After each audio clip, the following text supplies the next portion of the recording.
ஓம் முருகா சரணம். ஓம் நமச்சிவாய. நமச்சிவாய வாழ்க, நாதன் தாழ் வாழ்க, இமைப்பொழுதும் என் நெஞ்சில் நீங்காதான் தாழ் வாழ்க. நாம் ஒவ்வொருவரும் இறைவனின் பிள்ளைகள். இறைவன் அனைவரையும் அவரது பிள்ளைகள் போலவே அருள்பாலிக்கின்றார், அரவணைக்கின்றார். இதை உணர்ந்தாலே நமக்கு சில விஷயங்கள் தெரிய வரும். உதாரணத்திற்கு இறைவன் செய்யும் திருவிளையாடலை நாம் பார்க்கலாம். இறைவன் சாட்டை போன்றவன், நாம் பம்பரம் போல்.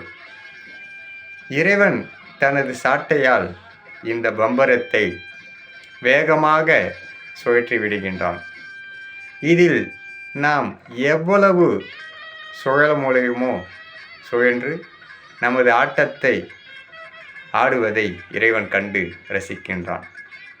ஏனென்றால் சாட்டை நிலையானது, ஆனால் பம்பரம் நிலை தடுமாறி சுழன்று கொண்டிருக்கும். அதுபோல்தான் நமது வாழ்க்கையும்.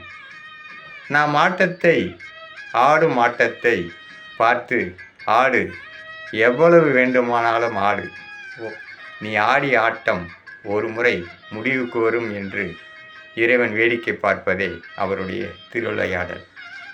நாம் ஆடும் ஆட்டம் நமது ஆட்டம் என்று நினைப்பதை விட இறைவன் நம்மை ஆட்டி வைக்கின்றான் என்று நினைத்து இந்த வாழ்க்கையை கடந்தால் நமது ஆட்டம் ஆடுவதை விட நாம் இறையருளை தேடி அவனிடம் சரணாகதி அடையவும் என்பது இதன் மூலம் நாம் உணர்கிறோம்.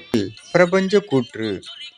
இறைவனை நீ தேடி அலைகின்றாய் என்றால் இறைவன் உன்னிடம் இருந்து விலகி நிற்கின்றான் என்று அர்த்தம். இறைவன் உன்னை தேடி வருகின்றான் என்றால் இறைவன் உன்னை நெருங்கிவிட்டான் என்று அர்த்தம். உதாரணம், வடபழனி தல வரலாறை படித்தால் தெரியும்.